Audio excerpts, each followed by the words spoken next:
Orang yang tidak mau berkorban, nyari enaknya sendiri saja, ya ndak jadi sukses menjalankan amanah dan tanggung jawab. Hari ini kan banyak orang mengeluh, macam-macam yang dikeluhkan, macam-macam yang diproteskan. Itu kadang-kadang dari nada mengeluhnya kelihatan orang ini ingin enak terus. Tidak mau sedikit berkorban.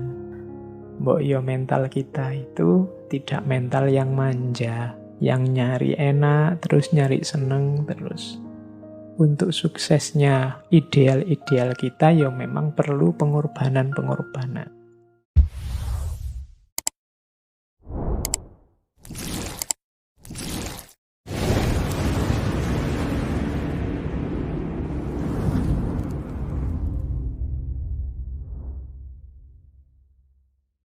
Oke, bismillah. Assalamualaikum warahmatullahi wabarakatuh. Bismillah, kita lanjutkan ngaji kita. Malam hari ini kita ganti sesi. Oke, selanjutnya. Baik, bismillah, kita mulai kajian tentang falsafah hidup pengorbanan.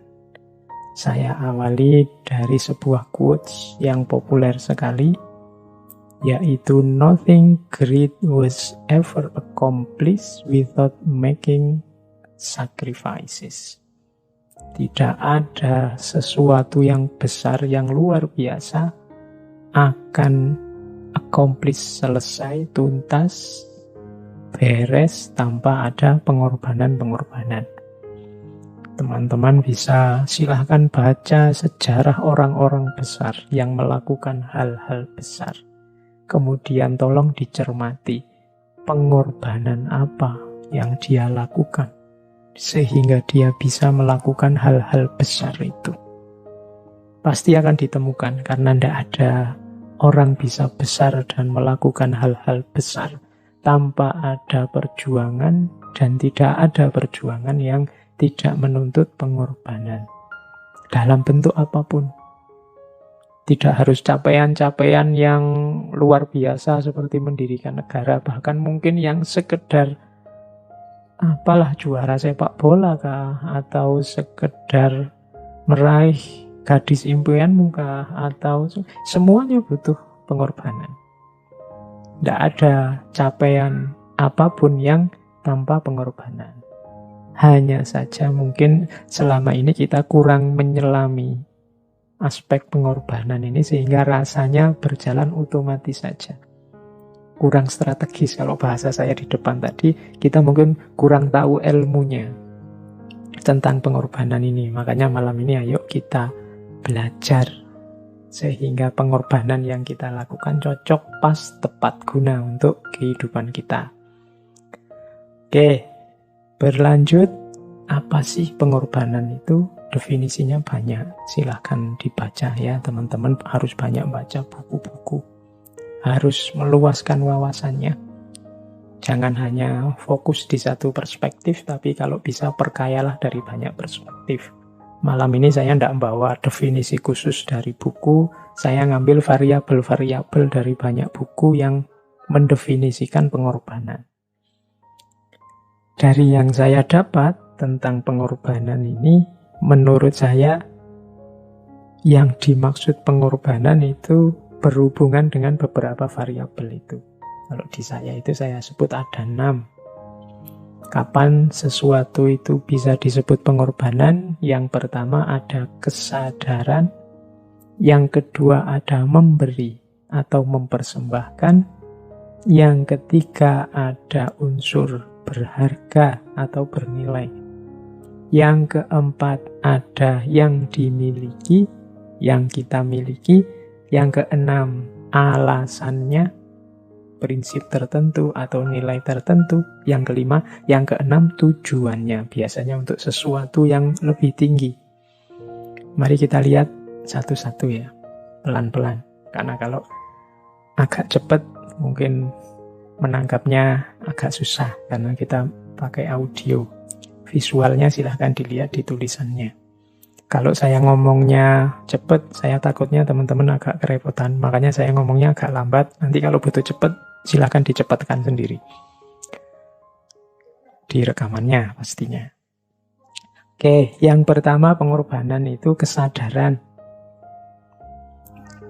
Jadi agar nilai pengorbanan itu memang bernilai pengorbanan, ya harus sadar bahwa kita sedang melakukan pengorbanan. Kalau tidak sadar itu namanya kecelakaan. Wong pengorbanan itu kita kehilangan sesuatu, memberikan sesuatu. Kalau itu tidak sadar kan namanya kehilangan, kecelakaan. Maka harus ada kesadaran. Tidak bisa kita bilang rasa-rasanya saya sudah berkorban banyak. Ulah kok rasa-rasanya? Lah memang niatnya ingin mengorbankan apa tidak? Kalau kemarin memang tidak sadar tiba-tiba kehilangan atau tidak sadar tiba-tiba memberikan sesuatu, ya kamu sedang tidak berkorban. Tadi kamu mungkin tertipu atau kamu mungkin sedang kecelakaan karena kamu kehilangan sesuatu padahal ya tidak niat. Kesadaran itu kalau dalam agama kan nanti berarti ada niatnya memang. Dilakukan secara sengaja. Jangan sampai melakukan pengorbanan tidak sengaja.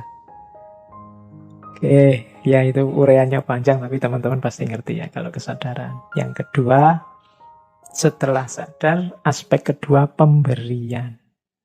Jadi, kita memberi atau mempersembahkan kepada yang di luar diri kita. Jadi sadar untuk memberi atau mempersembahkan. Yang ketiga, yang berharga. Kalau tidak berharga, ya namanya bukan pengorbanan, tapi mungkin kamu sedang buang sampah, bersih-bersih, yang tidak kamu suka, yang kamu berikan itu bukan pengorbanan. Makanya ada ayat yang menyatakan lan tanalul birra hatta tunfiqu ma tuhibbun. Belum termasuk kebaikan kalau kamu belum memberikan atau mempersembahkan apa yang kamu sukai. Pak, saya rajin sedekah kok Pak. Saya setiap tahun sekali mensedekahkan bekas-bekas baju yang saya tidak suka. Wah, iya, ya itu sedekah ya, tapi pengorbanan mungkin tidak. Wong ya kamu sudah tidak suka kan berarti mau kamu buang. Mau kamu singkirkan. Nah, iya ada pahalanya insya Allah wong sedekah, tapi tidak termasuk pengorbanan. Kebaikannya kurang besar, tetap baik. Tapi baik yang sejati, yang lan tanalul birra tadi, harus yang tunfiqu ma tuhibbun. Jadi engkau berikan yang engkau sayangi, engkau cintai. Barang ya maksudnya. Oke, jadi sadar memberi yang berharga. Makanya korban itu ya binatang-binatang yang secara mudahnya termasuk yang berharga. Zaman Nabi kan ini binatang ternak yang manfaatnya banyak. Sapi, kambing, onta, itu kan dipandang berharga. Terus yang keempat, yang kita miliki pastinya ya. Itu jangan mengorbankan miliknya orang lain, kamu tidak punya hak. Itu namanya ngambil miliknya orang lain. Yang milikmu sendiri yang berharga, berikanlah. Jangan hanya nyuruh orang memberikan yang berharga, ya kamu sendiri harus memberikan. Itu namanya pengorbanan. Jadi aktivitas sadar memberi atau mempersembahkan yang berharga, yang dimiliki. Terus biasanya karena prinsip atau nilai tertentu yang kita percayai kebenarannya. Misalnya ada pahlawan berkorban demi nusa bangsa, negara, agama, itu kan ada prinsip yang dia yakini kebenarannya. Daripada orang Indonesia, saudara-saudaraku ini hidup terjajah, aku yang berjuang, biarlah aku yang dipenjara, biarlah aku yang dipukuli, biarlah aku korbannya, tapi nantinya orang-orang akan bahagia. Ada prinsip yang diyakini. Atau prinsip perintah agama. Aku percaya bahwa Allah itu maha tahu tentang yang terbaik untukku dan Allah menyuruhku berkorban, maka aku berkorban. Nah, itu berarti ada prinsip di balik itu. Prinsip ini penting biar menguatkan kesadaran tadi. Biar kalau orang tanya, kenapa sih mas harus berkorban, kamu bisa jawab. Kenapa ada dasarnya? Mengapa sih kamu kok sampai segitunya berkorban untuk calon istrimu itu? Kan kamu kalau gini kan bisa jawab kalau kamu ada prinsipnya. Ya karena saya cinta padanya, karena aku suka padanya, biar dia tetap dekat dengan aku dan seterusnya. Itu berarti ada prinsip atau nilai yang diperjuangkan. Selain prinsip atau dasar, ada juga biasanya tujuannya. Tujuan yang tentunya lebih tinggi dari yang dikorbankan tadi. Biasanya ada itunya, meskipun tidak selalu sebenarnya. Tujuan itu gini, kalau kita ingin bakar sampah, guru saya pakai ilustrasi begitu, kita kan butuh korek. Bakar itu kan butuh api, tapi kita harus punya modal. Kita mengorbankan api juga lewat korek api. Korek api ini sebenarnya sudah api, tapi kita korbankan untuk mencari api yang lebih besar. Untuk tujuan yang lebih tinggi.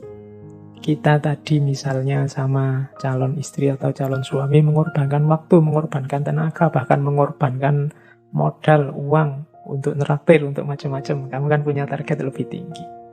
Biar dia tetap mau terus sama aku misalnya. Nah itu target yang lebih tinggi. Jadi, ya kalau agama mencari ridhonya Allah, mencari sayangnya Allah, mencari kedekatan dengan Allah, itu kan tujuan yang lebih tinggi. Apalah artinya seekor kambing, apalah artinya seekor sapi, demi yang maha segalanya. Nah, itu berarti ada tujuan yang lebih tinggi. Jadi korban itu secara definisi ada 6 variabelnya, yaitu kesadaran untuk memberi atau mempersembahkan yang berharga yang kita miliki dengan dasar prinsip atau nilai tertentu untuk tujuan tertentu yang lebih tinggi. Ini definisi umum dulu ya tentang pengorbanan. Nanti belakangan kita tarik ke upacara korban, ritual korban yang kita jalankan setiap Idul Adha.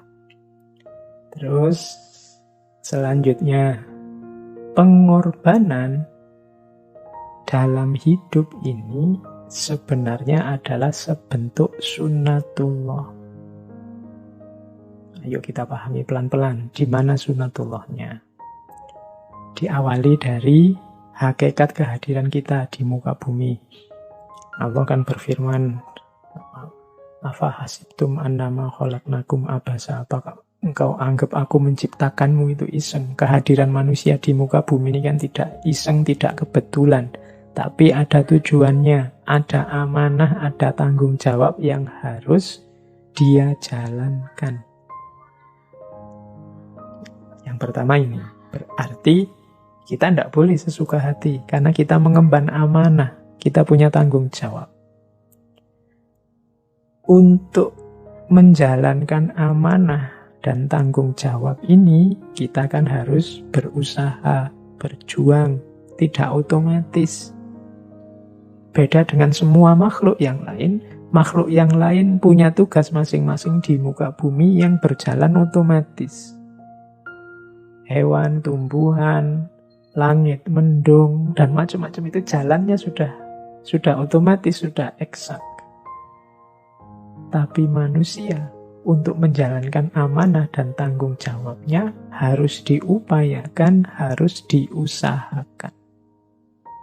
Kalau kita diam saja, ya tidak akan jalan amanah dan tanggung jawab itu. Bahkan jalan tapi tidak hati-hati pun kadang-kadang ya keliru. Tidak jadi mengemban amanah, tidak jadi menjalankan tanggung jawab. Maka harus diperjuangkan, dipelajari. Kita belajar ini kan dalam rangka itu. Kita ngaji, kita cari ilmu itu kan dalam rangka itu. Jadi kita hidup di dunia ini tidak iseng, tidak asal, ada amanah dan tanggung jawab yang itu harus diusahakan untuk menjalankannya. Nah, selanjutnya untuk suksesnya amanah tadi, untuk suksesnya usaha dan perjuangan tadi, mau tidak mau kita butuh pengorbanan. Kalau nuruti nafsu keinginan kita, mungkin ya kita nyari enaknya saja, melupakan amanah dan tanggung jawab. Tapi begitu kita ingin serius, kita harus berjuang. Begitu kita berjuang, pasti ada yang dikorbankan. Ya paling tidak mengorbankan keinginan kita untuk sesuka hati. Mengorbankan tenaga, waktu, biaya, dan lain sebagainya. Nah, yang semacam ini sifatnya fitri. Kalau bahasa Inggrisnya necessary, niscaya, pasti begitu. Kalau kita tidak mau berkorban, perjuangan kita tidak sukses. Kalau perjuangan kita tidak sukses, amanah dan tanggung jawab tidak akan terlaksana. Bahwa manusia harus mengusahakan sehingga amanah dan tanggung jawab itu terlaksana, sementara usaha itu menuntut pengorbanan. Itulah yang kita sebut nanti, ternyata pengorbanan itu sunatullah. Orang yang tidak mau berkorban, nyari enaknya sendiri saja, ya tidak jadi sukses menjalankan amanah dan tanggung jawab. Hari ini kan banyak orang mengeluh, macam-macam yang dikeluhkan, macam-macam yang diproteskan. Itu kadang-kadang dari nada mengeluhnya kelihatan orang ini ingin enak terus. Tidak mau sedikit berkorban demi suksesnya amanah dan tanggung jawab kita dalam mengemban tugas sebagai hamba Allah dan khalifatullah. Maka ketika kita besok lusa itu disunahkan untuk berkorban, sebenarnya pelajaran besarnya antara lain adalah mbok yo mental kita itu tidak mental yang manja, yang nyari enak, terus nyari seneng terus. Untuk suksesnya ideal-ideal kita ya memang perlu pengorbanan-pengorbanan. Itu antara lain rahasia kenapa korban ini disunahkan. Kalau dalam Islam nanti kita lihat masih sangat banyak rahasia-rahasia yang lain, hikmah-hikmah yang lain. Oke, jadi teori pertama tentang pengorbanan, yaitu pengorbanan adalah sunnatullah. Yang kedua, ini teorinya masih mirip. Korban adalah modus dalam hidup untuk kita sukses. Nah, ini saya bawa 3 peribahasa sekaligus. 1 bahasa Inggris, 1 bahasa Indonesia, 1 bahasa Jawa. Mungkin teman-teman dari banyak daerah yang lain punya peribahasa masing-masing. Kalau dalam bahasa Inggris ada peribahasa there is no free lunch. Jadi tidak ada makan yang gratis. Jadi kalau tiba-tiba kok temenmu neraktir, dan itu nama lainnya itu, ayo tak traktir, itu biasanya yo ono karepe, ada keinginannya. Jadi there is no free lunch itu tidak ada makan siang yang gratis. Kenapa kok temanmu itu mau berkorban neraktir kamu, mau berkorban jemput kamu, mau berkorban apalah yang ditujukan padamu, pasti ada pamrihnya. Itu maksudnya pepatah itu begitu. Jadi tidak ada makan siang yang gratis. Lah kok enak minta makan siang dok, apalagi tiap hari. Mesti ono karepe itu.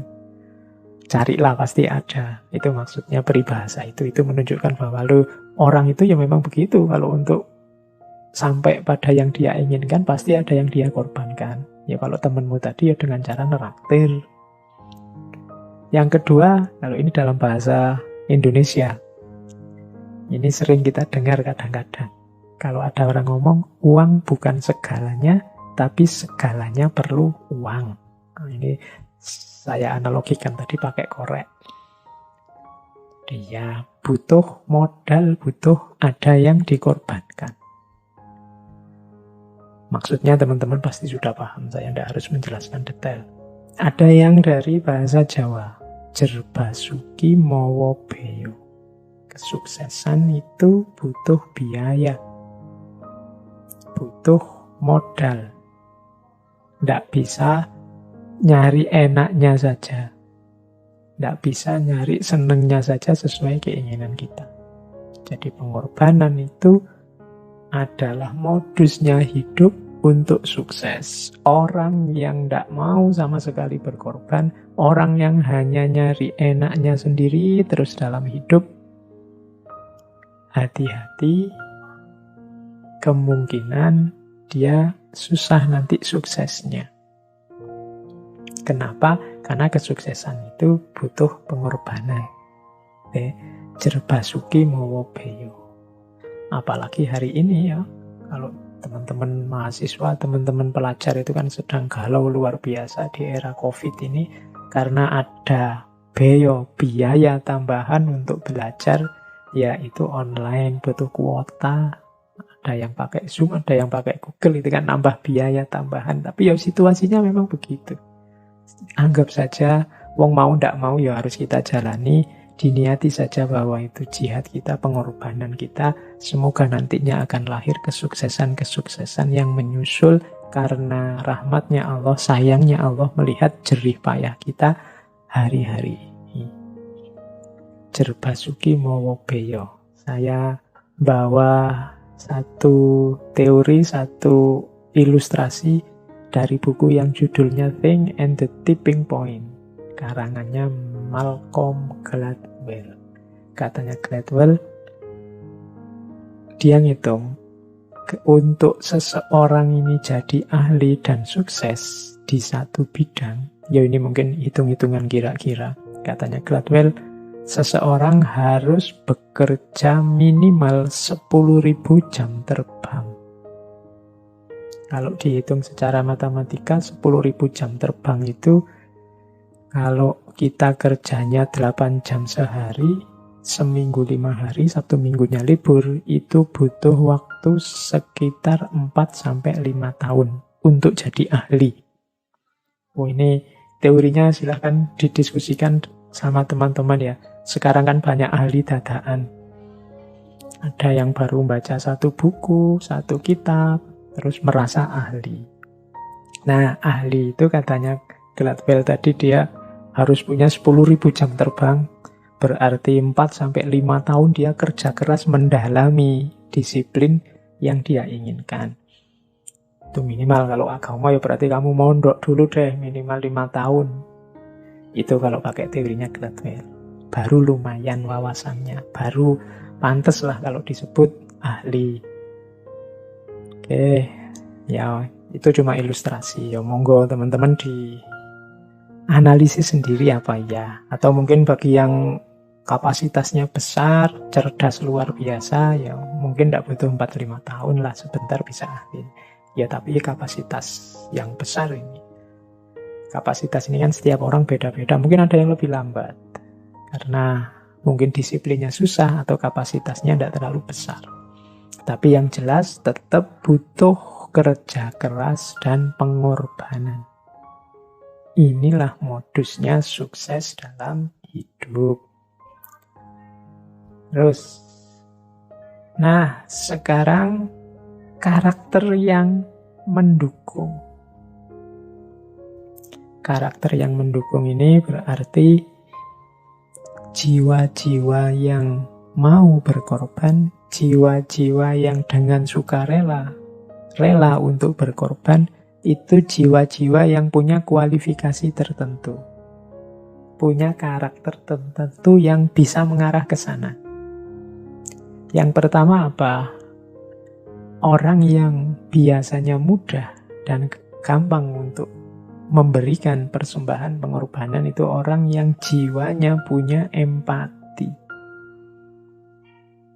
Empati itu ada filosof hermeneutik namanya Wilhelm Dilthey. Empati itu definisinya adalah transposisi. Empati itu kalau engkau bisa memposisikan dirimu di posisi objek atau orang yang kamu baca, itu empati. Kalau lihat temenmu misalnya sedang sedih karena kuliah tidak lulus-lulus misalnya, nah itu empati, itu kamu ikut merasakan yang dia rasakan. Seandainya aku yang tidak lulus-lulus, betapa sedihnya, betapa galaunya, maka aku pahami kesedihannya, kegalauannya. Itu empati. Seandainya aku yang jadi dokter, jadi perawat, yang harus merawat orang-orang yang kena COVID, sebenarnya ya agak enggan, gimana wong itu kewajiban. Dengan resiko dirinya sendiri kena, maka keluhan mereka aku bisa paham. Ini namanya empati. Memposisikan diri di posisi orang yang engkau baca. Seandainya aku yang miskin seperti itu, seandainya aku yang keleleran di pinggir jalan 3-4 hari tidak makan, seandainya aku yang hidup di pelosok pedalaman, jangankan sinyal, misalnya telepon biasa aja tidak nyambung, gimana harus kuliah online misalnya. Wah, bisa kurasakan kegalauannya kalau sekarang semua harus online, termasuk sekolah, termasuk kuliah. Ini namanya empati. Orang yang punya jiwa empati inilah yang mudah nanti untuk berkorban, mudah untuk diminta pengorbanannya. Semakin besar daya empatinya, biasanya semakin dia mudah toleran, mudah membantu, mudah terjun ke lapangan untuk memberikan apa yang dia miliki. Ini karakter pertama. Maka pupuklah atau hidupkanlah karakter ini dalam dirimu. Semakin banyak orang yang punya karakter empatik ini, mungkin Indonesia ini semakin mudah bangkit dari banyak masalah. Karena selama ini banyak masalah menurut saya muncul karena menipisnya empati dan naiknya ego. Setiap orang hanya tahu dan membaca kebenarannya sendiri, situasinya sendiri, pemahamannya sendiri, kurang keluar untuk mengempati orang-orang di sekitarnya.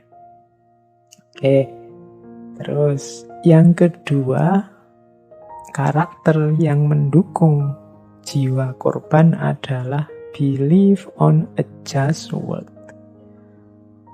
Yaitu orang yang punya keyakinan dunia ini bisa ditata, bisa diatur, bisa ditertibkan, bisa jadi adil.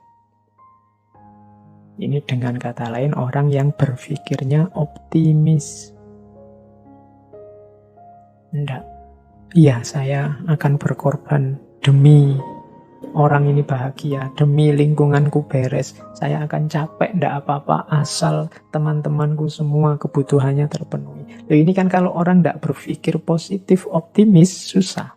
Kalau orang berpikirnya begini, alah, kayak Indonesia ini, mbok presidennya malaikat juga akan tetap kacau. Kemungkinan orang yang berpikir semacam ini ndak akan berjuang lagi sudah.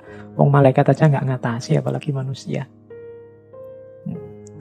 Mental belief on a just word-nya tidak keluar. Jadi yakinlah bahwa dunia ini bisa adil kok. Dunia ini bisa ditata. Wong manusia itu punya akal, manusia itu punya budi, bisa diberitahu, bisa diatur. Jadi ini lebih mudah membuat orang mau berkorban.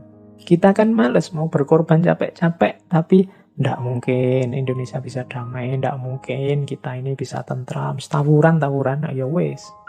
Ndak jadi berarti. Ngapain kita capek-capek korban, ngapain kita capek-capek ngasih orang lain, sudahlah, ndak usah. Nah, ndak believe on a just world. Percayalah, mungkin kok lahirnya keadilan di muka bumi ini. Nah, ini orang yang mentalnya begini, biasanya lebih mudah untuk dituntut berjuang, dituntut berkorban. Yang ketiga, orang yang mampu mengkontrol mentalnya, dirinya. Kalau di situ ditulis mengontrol diri secara internal. Nama lainnya orang yang menguasai dirinya. Orang yang menguasai dirinya itu orang yang kalau ada wawasan baru yang baik, kalau ada kebenaran yang lebih benar dari yang dia yakini sebelumnya, ini mudah mengadaptasinya. Oh iya, saya kemarin salah, yang benar ini. Oke, sekarang aku ganti ini. Ini orang jago ini, bisa mengontrol dirinya. Banyak orang tidak bisa seperti ini. Banyak orang terkungkung oleh egonya. Ya menurut saya itu lebih benar sih, tapi mesti ono tapi nih. Karena dia tidak mau jatuh. Nah, orang yang mampu mengontrol dimensi internal dirinya. Ini orang yang bisa menguasai dirinya. Kalau waktunya ndak boleh, ya dia bisa bilang ke dalam dirinya, ndak, itu ndak boleh loh ya. Kalau waktunya boleh, kalau ini boleh. Nah, kalau ini bagus, meskipun bukan milikku tapi menurutku itu bagus. Tapi yang ini menurutku jelek, meskipun ini milikku sendiri. Ini susah orang bisa objektif dan mengontrol dirinya untuk berlaku objektif seperti ini. Tapi semakin orang bisa begini, semakin mudah dia berkorban. Misalnya, korban itu membawa kepuasan diri loh. Kalau kita lihat orang lain bahagia, kita pun akan bahagia. Loh, ini orang yang bisa mengontrol dirinya, dia bisa bahagia beneran dengan cara memberi orang lain. Kenapa kok bisa begitu? Ya karena dia sudah mampu menaklukkan dirinya. Itu yang ketiga. Dan yang terakhir, ego yang rendah. Ego yang rendah tadi, kayak tadi kan empati lawannya ego. Semakin rendah ego, semakin mudah orang berkorban. Semakin tinggi ego, semakin susah berkorban, atau kalau melakukan korban, pamrihnya besar. Nah, teman-teman, berarti lahirkan jiwa-jiwa penuh pengorbanan antara lain dengan cara peliharalah empati dalam dirimu, percayalah akan adanya dan mungkinnya dunia yang adil, tertib, baik. Kuasai dan kontrol dirimu. Dan yang terakhir, egomu jangan terlalu tinggi. Semakin tinggi egomu, semakin susah engkau berkorban untuk orang lain. Karena pikiranmu hanya tentang dirimu saja. Seolah-olah dunia ini isinya hanya engkau, dan seolah-olah engkau yang paling penting di muka bumi ini. Yang semacam ini biasanya susah berkorban, bahkan mungkin dia menuntut orang lain berkorban untuk dirinya. Jadi teman-teman, mulai sekarang latihan ini. Karena tadi ya, kenapa sih Pak kok tidak menghidupkan jiwa penuh pengorbanan? Loh, wong sukses itu butuh pengorbanan, seperti yang saya jelaskan di depan. Dan yang kedua, ternyata sunatullah dalam kehidupan ini, kalau kita ingin menjalankan amanah dan tanggung jawab sebagai makhluk Allah, Abdullah dan Khalifatullah, ya kita harus mau dan harus mampu berkorban.